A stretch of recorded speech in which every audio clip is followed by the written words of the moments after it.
अगर मुज़ाकरात का माहौल बनना हुआ तो कल के दिन आपको दो इंडिकेटर से पता चल जाएगा। दो चीजें कल ऐसी होने वाली हैं जिससे अंदाजा हो जाएगा कि मुज़ाकरात की तरफ जा रहे हैं या नहीं। मौलाना ने जो नारा लगा दिया आज, उन्होंने भी गुलामी नामंजूर का नारा लगाया। एग्जैक्टली वही बातें जो इमरान खान करते हैं, आज वही बात मौलाना करके आए कि गुलामी नामंजूर। इलेक्शन पीटीआई जीती है, वोट इमरान खान को मिला है, इसलिए हुकूमत भी पीटीआई को दी जाए। आज मौलाना ने कौमी असम्बली में खड़े होकर हुकूमत को यह मशवरा दिया है।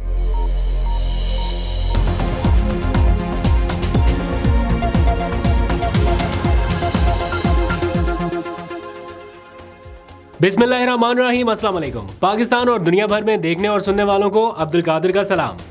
आज जब से कुछ देर पहले पार्लियामेंट हाउस से वापसी हुई, कौमी असम्बली का इजलास था, वहाँ पर भी कुछ तकारीर हुई। फिर उसकी बिल्डिंग के थोड़ा सा करीब इलेक्शन कमीशन का दफ्तर है, कुछ वहाँ से खबरें आई। फिर साथ ही इस्लामाबाद हाई कोर्ट है, आज इमरान खान का केस था वहाँ पर, उनकी ज़मानत का। उसके बाद अडयाला जेल में कुछ मुलाकातें, एक तो अली अमीन गंडापुर की मुलाकात और फिर 190 मिलियन पाउंड केस की समाअत वहाँ पर हुई। तो इमरान खान ने भी कुछ बातचीत की, सहाफ़ियों से, मीडिया को कुछ बातें बताई हैं, तो वो सारी एज इट इज़ आपके सामने रखते हैं, क्योंकि कल से परसों से कुछ चीज़ें ऐसी चल रही हैं जिसके ऊपर बड़ा ज़रूरी था कि इमरान खान की तरफ से कुछ क्लैरिटी आ सके। तो आज उन्होंने खुलकर ये सारी चीज़ें बता दिया। पहले तो बात कर लेते हैं ज़रा मुज़ाकरात वाले मामले के ऊपर, क्योंकि ऐसे सिग्नल्स दिए जा रहे थे। मैंने परसों के व्लॉग में भी बताया कि जैसे मुज़ाकरात कहीं पे हो रहे हैं या कोई बातचीत शुरू हो गई है, बट अनफॉर्चुनेटली अभी तक तो ऐसा कोई माहौल नहीं था, ना कोई बातचीत हुई।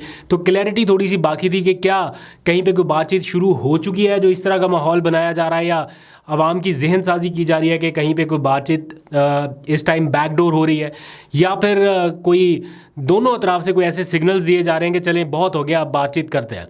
तो आज इमरान खान ने इस हवाले से खुलकर बता दिया है। बल्कि ये जो अपने तई लोग लगे हुए थे बात करने के, जनाब कोई टीवी चैनल के ऊपर आके बयान दे रहा है, यही इस टाइम पीटीआई का सबसे बड़ा मसला जो है ना, वो ये है कि हर कोई समझता है कि उसकी कही हुई बात की ज़्यादा वैल्यू है, और हर कोई पार्टी डिसिप्लिन से या पार्टी लाइन से हट के भी बयान देने को कोई बड़ी बात नहीं समझ रहा। ये 2 दिनों से जो हमने मुज़ाकरात के नाम पे बातें सुनी, हर बंदे ने अपनी कैपेसिटी में ऐसे बयान दिए जिससे लगा कि यार होने लगे हैं मुज़ाकरात, there is something wrong behind the ball, कुछ चल रहा है। बट अभी तक ऐसा कुछ नहीं है। आज इमरान खान ने इस बारे में खुलकर ये बात बता दी है, बल्कि उनकी ये वाज़े डायरेक्शन है जिसका ऐलान आके बैरिस्टर गौहर ने बाहर किया मीडिया के सामने, और कहा कि कोई भी इंडिविजुअल पार्टी में, कोई भी शख्स, वो किसी भी इदारे से या किसी भी हैसियत में मुज़ाकरात के हवाले से कोई बात नहीं करेगा, या अगर करनी ज़रूरी हुई या अगर मुज़ाकरात हुए तो उसके बारे में सिर्फ़ और सिर्फ ऑथराइज्ड पर्सन जो है वो इस वक्त के पार्टी चेयरमैन यानी बैरिस्टर गौहर ख़ुद होंगे, या फिर अगर ज़रूरत पड़ी तो इमरान खान ख़ुद मीडिया नुमाइंदगान को जेल में जो उनकी मीडिया टॉक होती है उस दौरान बता देंगे।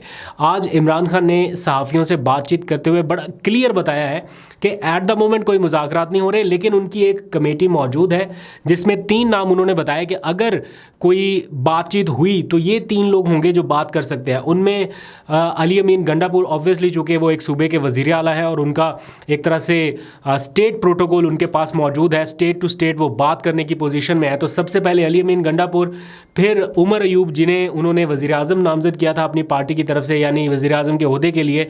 तो सबसे इस टाइम टॉप पोजीशन पे इमरान खान के बाद पार्टी चेयरमैन बैरिस्टर गौहर है या फिर उमर अयूब है। तो उमर अयूब का नाम और फिर शिबली फराज का नाम उन्होंने दिया, क्योंकि उनके ऊपर भी उनका बड़ा ज़बरदस्त ट्रस्ट है।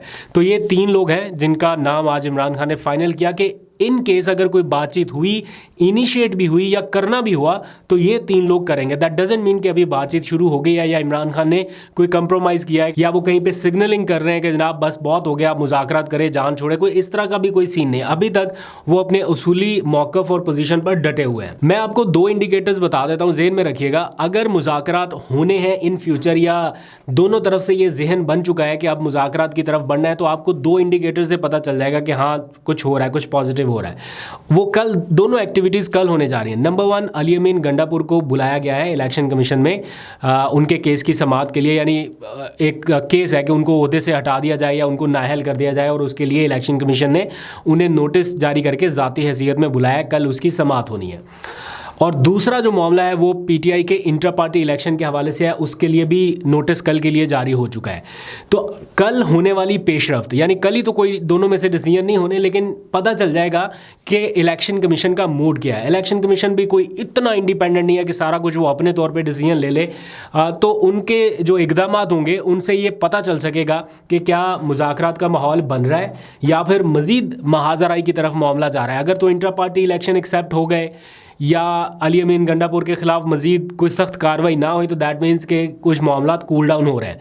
लेकिन अगर ये दोनों ना हुए तो फिर उसका मतलब है कि मामला महाजराई की तरफ ही जाएगा। ये तो चलो दूसरों के साथ महाजराई होगी ना, पीटीआई वर्सेस अदर्स, लेकिन यहाँ पर पीटीआई के अंदर भी महाजराई की सी कैफियत है और ये ज़्यादा डैमेजिंग है पीटीआई के लिए। ऐसा लग रहा है कि इमरान खान की रिहाई वाला जो मामला है कहीं कहीं वो पसे पुश चला जाता है और अपने ओहदे और अपनी जो चीज़ें हैं उसके लिए डेस्परेशन जो है वो ज़्यादा नज़र आ रही है। मैं दावे से कहता हूँ कि अगर इमरान खान इस टाइम जेल में ना होते और जेल से बाहर होते तो किसी भी पार्टी के रुकन की ये मजाल नहीं थी कि वो पार्टी पॉलिसीज़ के ख़िलाफ़ जाता या डिसिप्लिन से हट के कोई स्टेटमेंट देता। एक शोकाज नोटिस के बाद वो बंदा शायद पार्टी पोजीशन से हटा दिया जाता, लेकिन यहाँ पर ऐसे ऐसे स्टेटमेंट्स दिए जाते हैं, ऐसी ऐसी बातें कह दी जाती हैं कि फिर उनका कोई कुछ हो भी नहीं रहा। जेस्चर ये जा रहा है कि जैसे पार्टी के अंदर कोई रेस लगी हुई है कि टांगें खींचने की, कि जनाब आप नहीं होता लेंगे मैं लूँगा, और इसके लिए जाके कोई लॉबी हो रही है। तो बड़ा मुश्किल हो रहा है पाकिस्तान तहरीक इंसाफ की क़यादत के लिए इन चीज़ों से निपटना। एक दिन की बात है, कल इमरान खान ने फाइनल कर ही देना है जो भी होगा। अगर शेर अफजल मरवत हुए उनके पास ये ओहदा चला जाएगा, अगर किसी और का नाम होगा उनके पास चला जाएगा। आज भी इमरान खान ने शेर अफजल मरवत को बिठा के जेल के अंदर ये कहा कि आप तहम्मुल का मुजाहिरा करें, आप बयानबाजी से गुरेज करें। तो शेर अफजल मरवत ने ये कहा इमरान खान से कि आप पहले इन लोगों को खामोश कराएं। तो इमरान खान ने कहा कि तुम इन लोगों की परवाह नहीं करो, अगर पीटीआई में या पीटीआई के लोगों में से या क़यादत में से कोई कुछ कहता है तो तुम नज़रअंदाज करो, इससे तुम्हारा कद बढ़ेगा। तो इमरान खान अभी भी शेर अफजल मरवत को कंटिन्यूसली समझा रहे हैं कि काम डाउन या कूल डाउन। तो ये सारी सिचुएशन है। अब आ जाइए ज़रा इस्लामाबाद हाई कोर्ट की तरफ। वहाँ पर इमरान खान की जो केस की समाअत है, अलकादर ट्रस्ट केस या 190 मिलियन पाउंड केस, उस केस की समाअत है। वैसे इसके दो नाम इस तरह से है, बड़ा कन्फ्यूजिंग हो जाता है। 190 मिलियन पाउंड का नाम दे के ऐसा लग रहा है कि जैसे कोई 190 मिलियन पाउंड की कोई बहुत बड़ी करप्शन हो गई है। एक्चुअली ये केस जो है अलकादर ट्रस्ट केस है। इसको बाद में नैब ने रीनेम कर दिया था, इस केस का टाइटल चेंज करके इसको 190 मिलियन पाउंड केस करके तासुर बनाया गया कि बहुत बड़ी करप्शन का केस है। एक्चुअली ये अलकादर ट्रस्ट केस है। एनीवेज, इस केस की आज दो जगह पे समाअत थी। एक तो अडयाला जेल में हुई, यानी इस केस का जो ट्रायल है वो बहुत तेज़ी से अब आगे बढ़ रहा है, और दूसरी तरफ इसी केस में ज़मानत के लिए इस्लामाबाद हाई कोर्ट में समाअत हुई। इस्लामाबाद हाई कोर्ट में केस की समाअत के दौरान पता चला कि नैब के जो प्रोसिक्यूटर हैं वो दूसरी मरतबा अदालत पेश नहीं हुए। यानी इमरान खान की ज़मानत में नैब प्रोसिक्यूटर एक बार नहीं दूसरी बार पेश नहीं हुए, और असूलन होना तो ये चाहिए था कि इस केस में इमरान खान की ज़मानत हो जाती, कि प्रोसिक्यूटर आ ही नहीं रहे जिन्होंने ये बताना है कि क्यों इमरान खान की ज़मानत ना होने दी जाए, वो आ ही नहीं रहे हैं, नैब के लोग आ ही नहीं रहे हैं, तो फिर तो ज़मानत होनी चाहिए थी। लेकिन आज फिर अदालत ने एक मौका और दे दिया कि जनाब अगली समाअत पे अगर ये नैब के प्रोसिक्यूटर ना आए या मुतलका हुकाम ना आए तो हम फैसला सुना देंगे। इसी तरह हुआ जो उनका निकाह का केस था, उसमें भी प्रोसिक्यूटर नहीं आ रहे थे, एक बार नहीं दो बार नहीं, तो जजेस फैसला सुना दें फ़ौरन। जब ट्रायल हुए वहाँ तो नहीं इंतज़ार किया गया इमरान खान के वकला का, वहाँ पे तो कहा गया कि इमरान खान के वकील नहीं आए तो चलें हम अपने स्टेट वकला दे के आपको केस का ट्रायल जल्दी जल्दी कंक्लूड किया गया।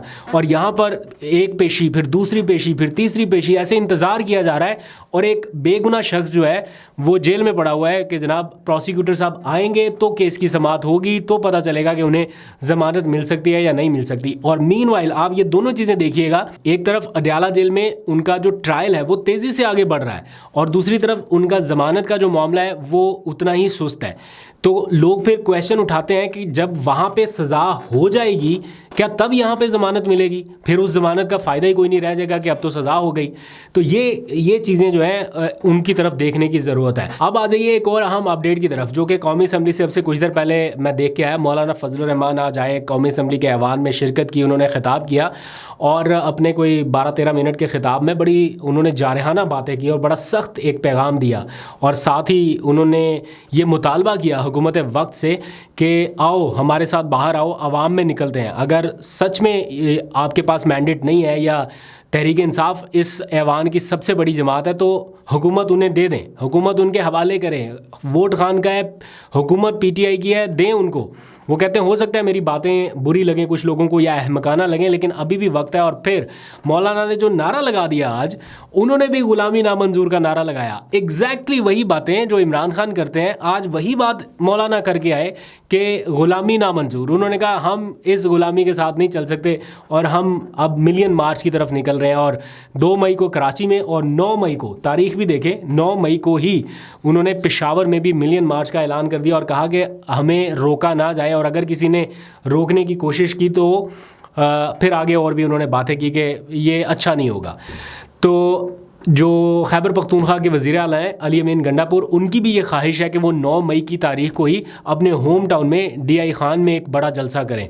और मौलाना अब मिलियन मार्च की तरफ जा रहे हैं तो 9 मई का दिन वैसे ही बड़ा अहम है, उसमें और क्या क्या एक्टिविटीज़ होंगी, किस तरह से चलना है ये सारा मामला, वो भी आपको नज़र आ जाएगा। लेकिन दूसरी तरफ ये सारी चीज़ें भी हैं, तो अब देखते हैं कि अवाम में या मीडिया में या किन चीज़ों को ज़्यादा पजीराई मिलती है या किसके नैरेटिव को ज़्यादा पजीराई मिलती है। ये भी एक बड़ी एक जंग होगी, नैरेटिव की जंग, के किसका नैरेटिव जो है वो अवाम में प्रिवेल करता है।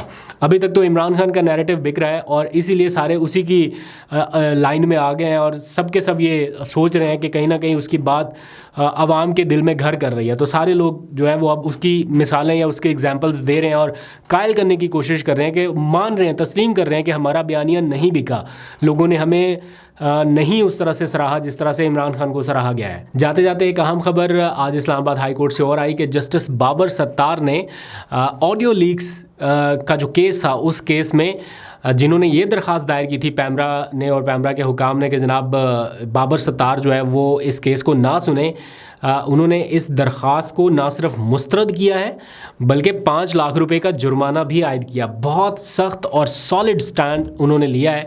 इससे पहले डिप्टी कमिश्नर इस्लामाबाद के केस में और अब इस केस में उन्होंने जो एक उसूली मौक़िफ़ के ऊपर वो खड़े हो गए हैं। ये इसका वज़न बहुत ज़्यादा है, आसान काम नहीं है, लेकिन बज़ाहिर ऐसा लग रहा है कि वो इसके लिए ज़हनी तौर पर तैयार हैं और उनके फेलो जजेस जो हैं वो भी कहीं ना कहीं उनके साथ खड़े दिखाई देंगे आपको आने वाले वक्तों में। अभी तक के लिए इतने, अपना बहुत सा ख्याल रखिए। अल्लाह हाफ़िज़।